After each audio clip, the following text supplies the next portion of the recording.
It's very true. We're talking about egg donations. Now, I've got Jenny Curry in studio with me, and she's from the Baby to Mom Egg Donation Agency. Jenny, how are you? Hi, good morning, Mabel. Very well, and yourself? I'm wonderful, thanks. So we're here not talking about omelet making eggs, right?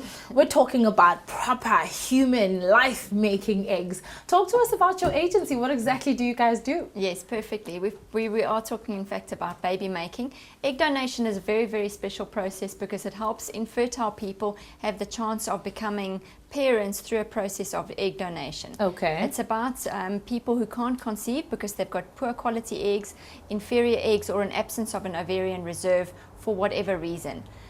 So they have a chance to select an egg donor, a younger, healthier person who's got an ovarian reserve and is willing to share her genetic material with someone else. Oh, okay. So this is a big taboo, I'm guessing, in some parts of Africa. How exactly does this work? It's actually going very, very well because it's very confidential and anonymous. So it's a process of a recipient coming to an agency like Baby to Mom, selecting a donor, and usually people select a donor who resonates with them, and that can be a physical match because she plays the piano as well, or because her mom was Tswana, or because her grandfather was a doctor, or whatever it is that makes her identify with this donor. So she approaches the donor through Baby to Mom and asks if the donor is willing to donate to her.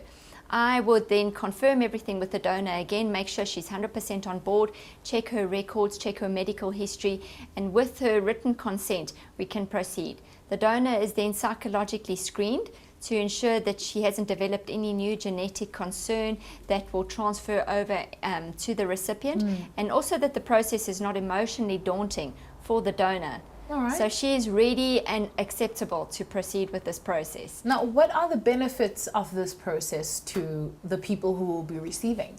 The benefits are is that she has a chance. She's given hope to become a mom. Without a donor, a woman who's infertile or with no ovarian reserve has no hope of becoming pregnant. So this is a chance of building a dream and restoring people. Once a woman needs donor eggs, understandably, it's not the way people normally dream about conceiving. It's a devastating reality that the only way I can become a mom or become a parent is a process of egg donation. So when a person finds a donor that she can identify with and feels that this is her angel, it's really a dream come true. It's a chance of hope, and it's a chance to make people happy again.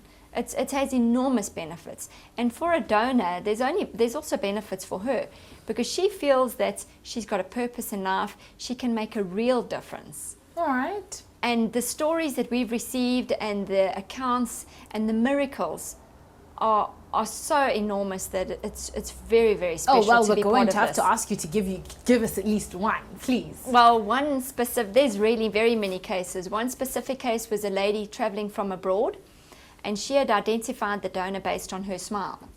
Okay. And when she came to South Africa, everything was ready. The donor had been screened, but the donor's body hadn't responded exactly on time. So she hadn't done anything wrong. Everyone had done their bit, but the donor's body was delaying a little bit to start her menstrual cycle, which was necessary to start the treatment for the egg donor program.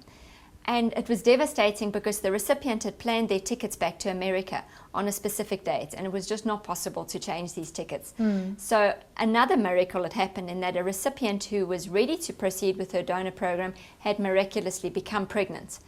And this it was bizarre. They couldn't understand it, and the donor was ready to proceed. So now her body was ready, and the recipient fell pregnant. Was pregnant of her own accord. Yeah. So we had a willing donor, and I explained the donor's profile to this American lady, and she just took it as a sign.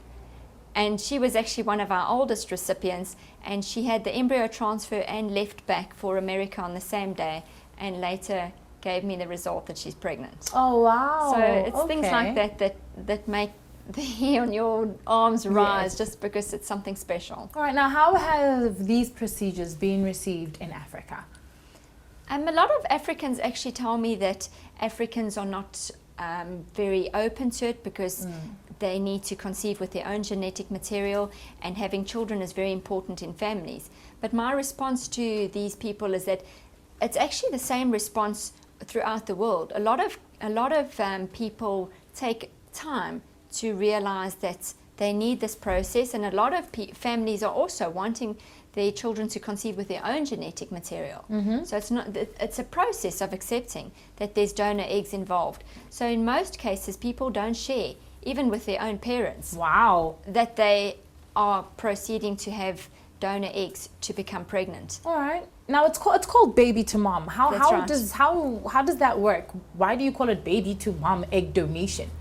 Well, it was really started as a process of a baby to a mom. Okay. But it's not only limited to moms; it's also actually for dads as well. We work with dads as well, obviously single dads.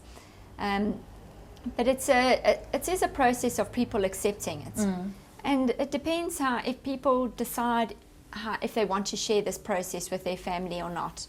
But because they are able to choose a donor who is such a physical match to them, there's actually no need to share the information unless they want to. All right. So people keep it very, very secret, and next thing you know, couple's having a baby, and nobody needs to know about it. Nobody Awesome. needs to So know about it. because the mom gets to carry the baby herself, she obviously feels this is all her.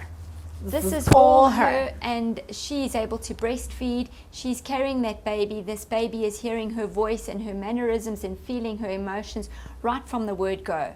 So Okay. for me, the other special part about Baby to Mom and about egg donation is that it's a way for the world to share. Someone gives you something tiny and it becomes yours. So her body may not have produced this egg, Right. but it's hers. Absolutely. And are they her eggs? Yes, they are, because they were given to her. They were All a right. gift for her, and they're now hers. So let's talk about donors. We've heard a lot about sperm donations. Like movies have been made, funny ones, sad ones, but we don't hear a lot about women donating eggs. I'm guessing this will possibly change in the near future. But what kind of people are these, and who are the best candidates to donate eggs? Can somebody go and donate without being asked to, without there being a recipient ready, and just have the eggs on hold? Maybe can women donate, I don't know, to themselves and wait for a later stage if they feel maybe they'll be ill or have health issues? Do you get that? Well, to go to the first question at the outset, women are donors between the ages of 18 and 34. We try and encourage people to rather be 21, so they've had a bit more time to obtain their maturity and understand what they're doing. They have to be healthy, and they have to have a healthy BMI, and they have to know what they're going into. So we do psychologically assess the donor. We receive our application forms, and they are generally people who want to give. They've heard about this process, understand that it won't adversely impact on their own fertility, and know that it's a way to give to someone else. In South Africa, the donation is just, it's a gesture of good faith and making a difference to someone else. So you have women who donate without there being a recipient? No, because there's a cost involved in screening, in obtaining the eggs, and so we don't have what's called an egg donation bank. Okay. So every time a donor donates, it's a fresh cycle. And that's also a better success rate, is to always work with fresh embryos. All right. So a donor only donates when there's a recipient who's asked her to come forward. So before we wrap up, where is the future of egg donation and egg banks going? I think I'm not so sure about the future of egg banks, because, as I say, the fresh Yes, aspect fresh cycles is better, yes. But I think egg donation is increasing phenomenally. Infertility is increasing phenomenally, sadly, but it means that therefore there is a future for egg donation, and there is a future for people to have babies. It's an opportunity for people to give back, and it's an opportunity for people to procreate. Awesome. So how does Africa find out more? Is there a website we can go to? Please visit www.baby2, as in a number, mom, mom.co.za, baby2mom.co.za. And they'll have all their questions answered. They'll have there. everything there, immediate responses to inquiries, and an open-minded, helpful website. Awesome. Well, it's been so eye-opening and absolutely delightful having you on the show, Thank you making so lots of much. families happy. Congratulations. Thanks, And Mabel. we hope that our viewers at home will be very, very intrigued and try and find out what this whole baby to mom egg donation is about. So if you were sitting at home and you happen to be one of those women who is having fertility issues, here's another option for you. You needn't say who you are or where you're from. If you want to drop us a mail, please do. That's gma@planetimage.co.za, or follow us on Twitter and on Facebook. Heck, leave us a message and we'll make sure that we get back to you. But if you want to speak to Jenny herself, no problems. Go to her go to her website rather, as soon as you possibly can. On that note, we continue to bring you amazing news and what other families on the continent are up to.